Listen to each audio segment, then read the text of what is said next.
Hafa Adai students, for today's lesson we're going to go into solving equations using multiplication and division. Last time we talked about solving equations using addition and subtraction. For this one, obviously we're doing the same thing, and it's important to note that multiplication and division are each other's inverse operations, so they undo what the other one does. And we'll go straight into some examples. Example 1, solve negative 4x is equal to 1. So first thing I'm going to do is rewrite it. I'm going to write down the steps for this section too. So we have negative 4x is equal to 1. And this is write the original equation.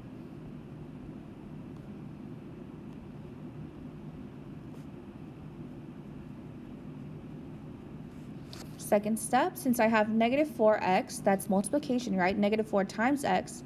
What I'm going to do now is do the opposite, which is to divide. So now I'm going to divide by negative 4 on both sides. That leaves me with,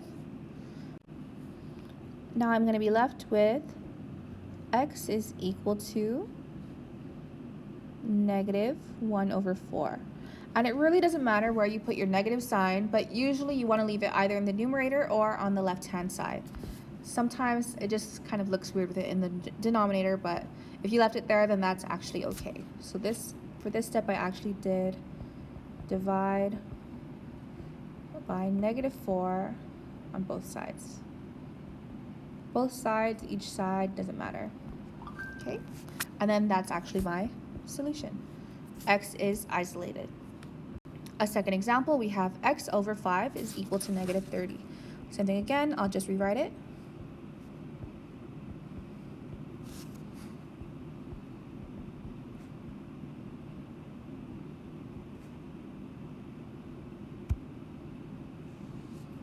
And whenever I see a fraction, I know that's actually just division. So x over 5 is just x divided by 5.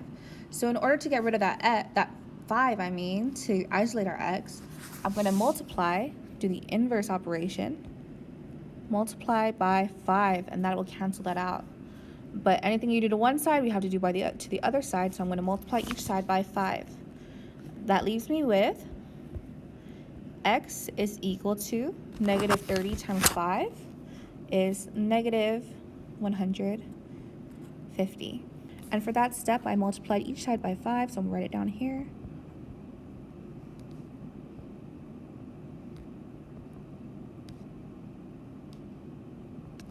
And this is actually my solution since x is isolated. You can actually check your answer if you want.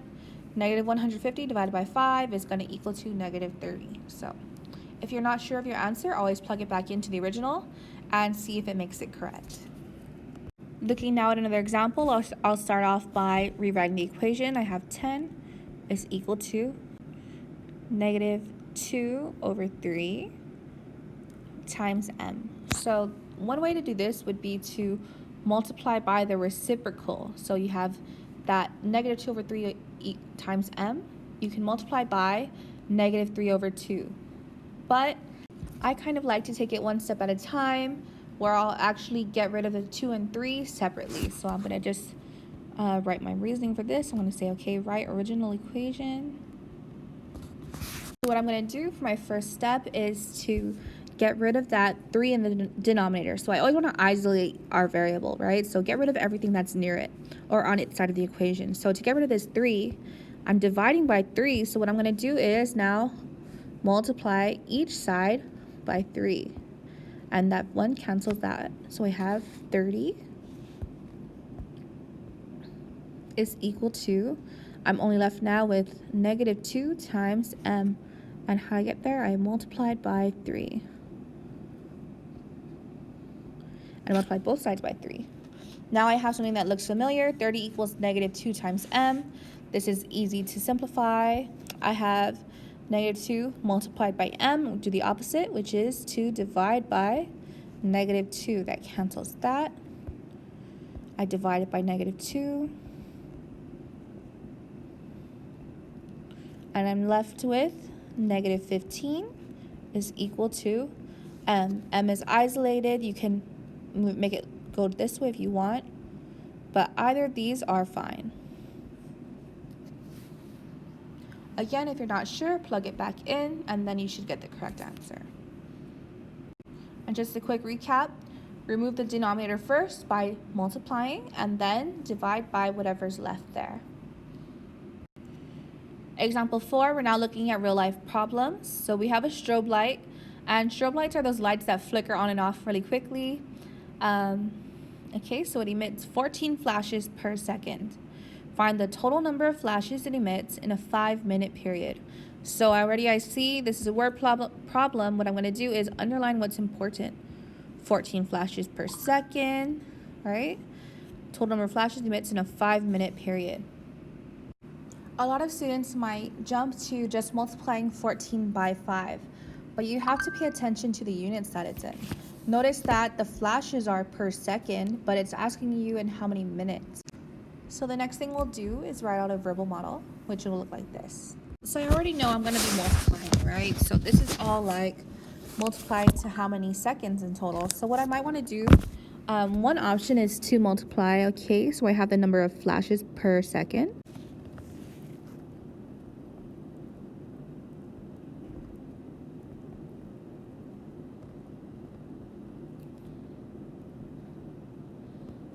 I'll multiply that by the number of seconds in a minute, and this will actually give me how many flashes are in any given minute.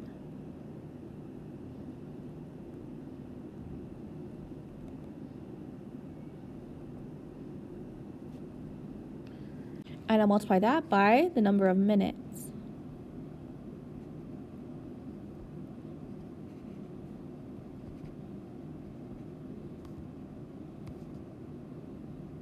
And that should equal to the total number of flashes.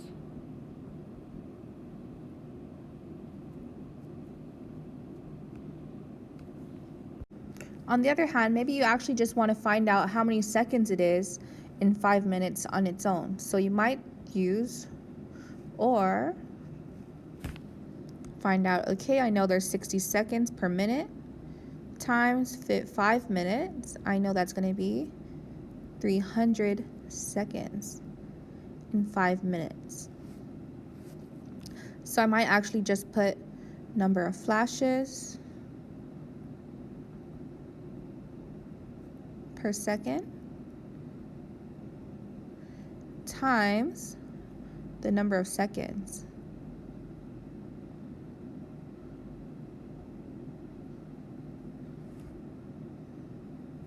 And that should equal to the total number of flashes.